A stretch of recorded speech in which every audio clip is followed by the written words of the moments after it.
লাইনকেইটাই চকু পানী উলিয়াই দিলে নহয়। কিয় কান্দিব লগা হ'ল অভিনেত্ৰী বৰষাৰাণীৰ বিষয়ে সকলো দেখুৱাই আছোঁ আজিৰ নতুন ভিডিঅ'টো। নমস্কাৰ বন্ধু বান্ধৱীসকল, স্বাগতম জনাইছোঁ ঋষি এণ্ড আমনি চেনেলৰ এটা নতুন ভিডিঅ'লৈ। কিয় কান্দিলে বৰষাৰাণীৰ বিষয়ে সেই ভিডিঅ' চোৱাৰ আগত আমাৰ চেনেলত নতুনকৈ অহা সকলক অনুৰোধ কৰোঁ যে নতুন নতুন খবৰৰ বাবে চেনেলটো ছাবস্ক্ৰাইব কৰি দিবলৈ যাতে কোনেও নাপাহৰে, আৰু লগতে বৰষাৰাণীৰ বিষয়ে ভাল পোৱা সকলে ভিডিঅ'টো যিমান পাৰে সিমান শ্বেয়াৰ কৰিব আৰু লগতে লাইক কৰি দিব। আই বৰষাও, কলিজাত জ্বলা জুইকুৰা জ্বলাই ৰাখিবি, বুকুখন নাখান্দিবি, এখন নৈ বৈ আছে। আই বৰষাও, যাওঁ বুলি গুচি নাযাবি, তই অহা বাটতেই এতিয়া ফুল ফুলি আছে, বকুল ফুল, বুকুৰ বকুল। আই বৰষাও, শুনিছোঁ মাঘত মামনিৰ বিয়া, উজনিৰ দুজনী গাভৰুকো মাতিবি। আই বৰষাও, বুকুৰ জুইকুৰা জ্বলাই ৰাখিবি, জোন জ্বলে কপালত, কেতিয়াবা ৰত্নাকৰৰো যৌৱনে আমনি কৰে, বুকুৰ মাজত জ্বলে কিন্তু কৈ নিদিয়ে।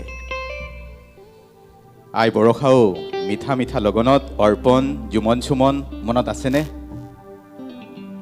সকলো বিধাতা বুজিছা, সকলো বিধিৰ বিধান, হিয়াৰ দাপোনত তোমাৰ এই ছবি নহ'লে কি হ'ল? চেনাই মোৰ ঢুলীয়া, মানে মোৰ নহয় তোৰ, চেনাই তোৰ ঢুলীয়া যোৰহতীয়া। আই বৰষাও, বসুন্ধৰাৰ ধুনীয়া তিৰোতাবোৰে তোমাৰ খবৰ সোধে, তোৰ খবৰ সোধে, পলে পলে উৰে মন, মি এণ্ড মাই চিষ্টাৰ খেল দ্য গেম, সোধে সোধে বহু কথাই সোধে তেওঁলোকে, তুমি আহিবানে? ৰক্তবীজ তেওঁলোকৰো একেই, মাজে মাজে তুমি কৈছোঁ, মাজে মাজে তই, তাৰমানে আপোন তুমি। আই বৰষাও, বুকুৰ মাজত জ্বলে, বহুতৰে বুকুত জ্বলে, একুৰা জুই তোমাৰ কাৰণে। ইউ আৰ চ' গুড চ' প্ৰিটি, আজি আকৌ কৈ দিব নেকি কোনোবাই লাভ ইউ বুলি? আই বৰষাও, কলিজাৰ জুইকুৰা জ্বলাই ৰাখিবি, জাতিয়ে ভাল পায় তোক, মাটি ভাল পোৱা ছোৱালী, মাটিৰ মানুহৰ বুকুত থাক তই। আই বৰষাও, ভালে থাকিবি সদায়। শেষৰ লাইনকেইটাই চকু পানী উলিয়াই দিলে নহয়। খুব ভাল লাগিলে কুমুদ দা, ধন্যবাদ।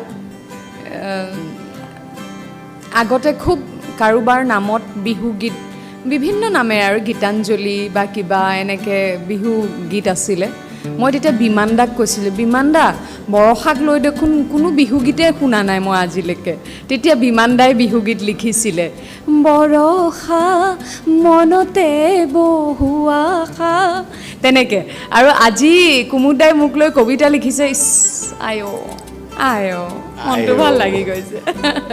আৰু শেষৰ লাইন কেইডালে খুব চুই গৈছে, আৰু দুখনমান ছবি আচলতে কেতিয়াবা যে কিছুমান মোৰ প্ৰায়ভাগ ছবিয়ে বাণিজ্যিকভাৱে সফল, কিন্তু দুখনমানে কেতিয়াবা নহয়গৈ, আৰু সেই দুখনমানৰো নাম আপুনি কৈছে, মই তাকে আচৰিত হৈছোঁ।